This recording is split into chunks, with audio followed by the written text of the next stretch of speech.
They say anyone can become a leader in America if they have millions, the right connections, and a script full of empty promises.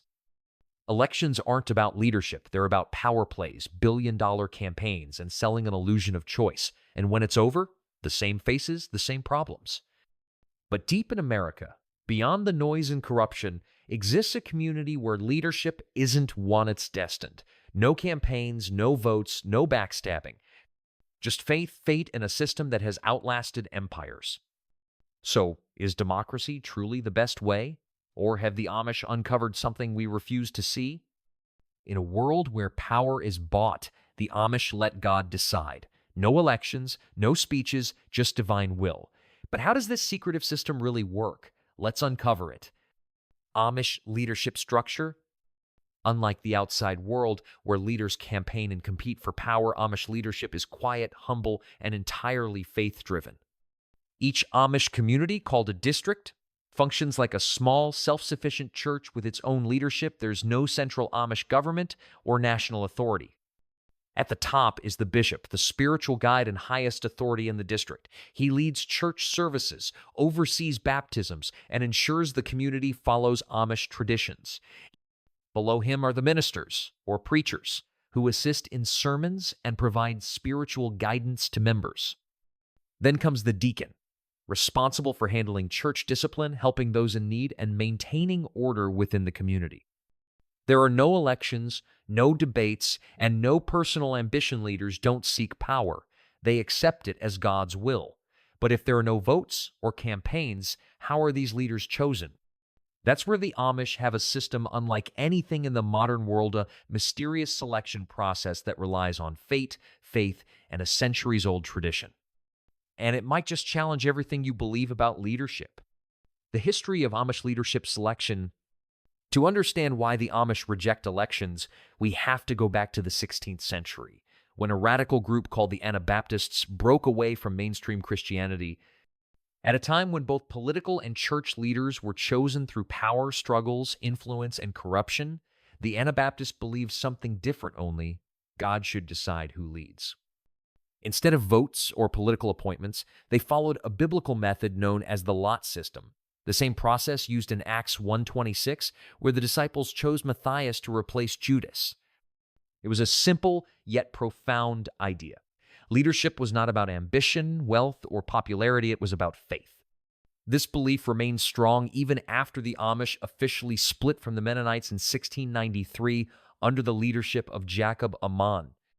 Amon and his followers saw Mennonites becoming too lenient and worldly, so they doubled down on strict traditions, one of which was their unique, unchanging method of choosing leaders.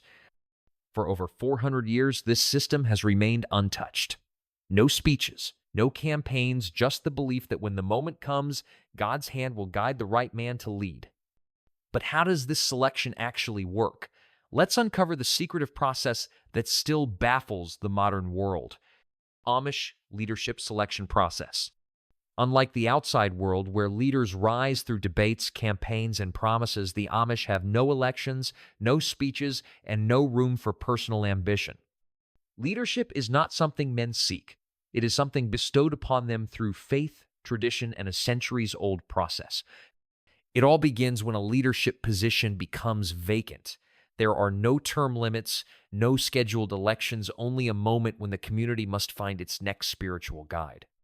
When this happens, church elders quietly gather to discuss potential candidates. There are no public nominations or self-appointments. Any baptized married man in good standing may be considered, but no one knows who suggested their name. There are no campaigns, no debates, just silent selection.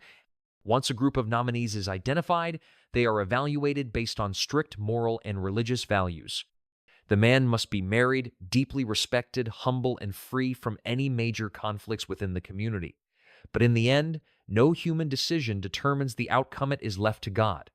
The most remarkable part of this process is the lot system. The final candidates stand before the church elders as a row of identical hymn books is placed before them.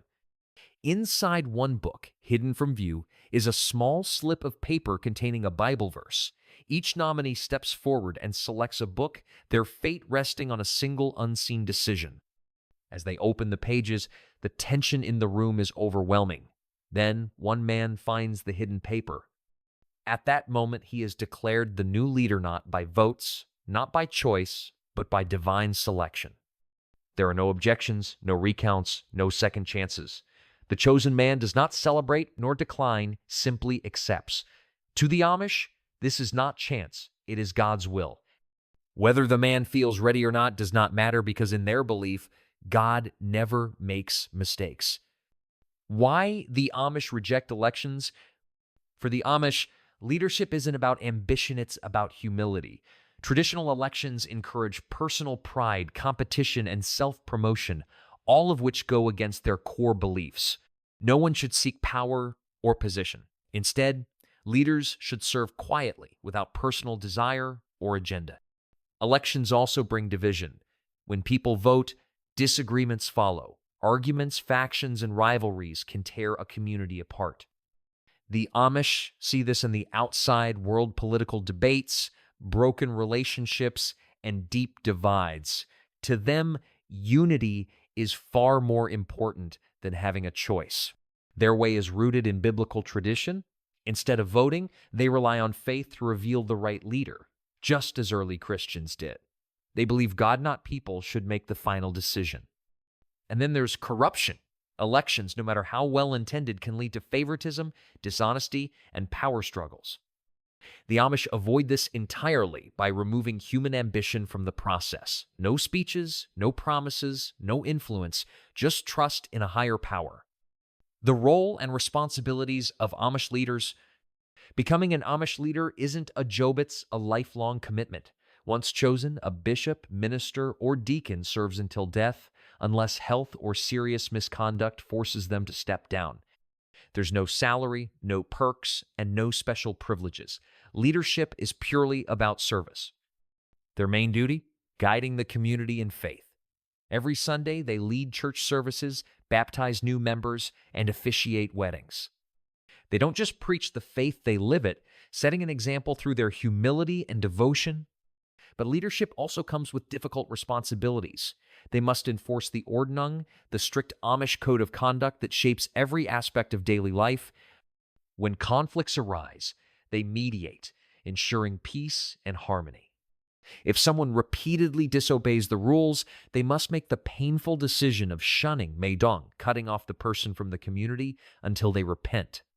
Beyond spiritual matters, they also oversee practical decisions helping families in need, resolving land disputes, and ensuring traditions are upheld.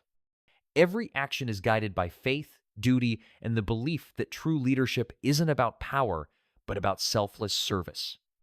The challenges of Amish leadership? Being an Amish leader isn't a title of honor, it's a burden of responsibility. There's no salary, no special treatment, no escape from daily labor. A bishop or minister still rises at dawn to milk cows, build barns, or tend fields just like everyone else. But after a long day of work, their duties don't end. Every decision they make carries weight. They are the guardians of faith and tradition, responsible for keeping the community united. But unity isn't always easy. Conflicts arise, people falter, and difficult choices must be made. When a member repeatedly defies the Ordnung, it falls on the leader to enforce discipline even to the point of shunning, Meidung. Cutting someone off from the community, sometimes even family, is heartbreaking. But to the Amish, faith and obedience come first. Leaders also bear the quiet burden of expectations. They are expected to be wise, patient, and unwavering. They must guide without pride, enforce rules without harshness, and maintain peace without compromise. The weight of leadership is heavy, but they accept it not for power, but for duty, for faith, and for the survival of their way of life. How leadership selection varies between Amish groups. Not all Amish communities follow the exact same method when choosing their leaders. While the core belief remains the same that leadership is a calling, not a position to seek, different groups have adapted the process in their own ways. Old Order Amish are the most traditional. They strictly follow the lot system, believing that human choice should not interfere with God's will. Once nominees are chosen, the final selection always comes down to the hidden slip of paper inside a hymn book. no debates, no final votes, just faith. New Order Amish are slightly more flexible. While they also rely on nominations, they may allow for more open discussion before the final selection. In some cases, the process may include a consensus among church leaders or even an informal agreement before moving to the lot system.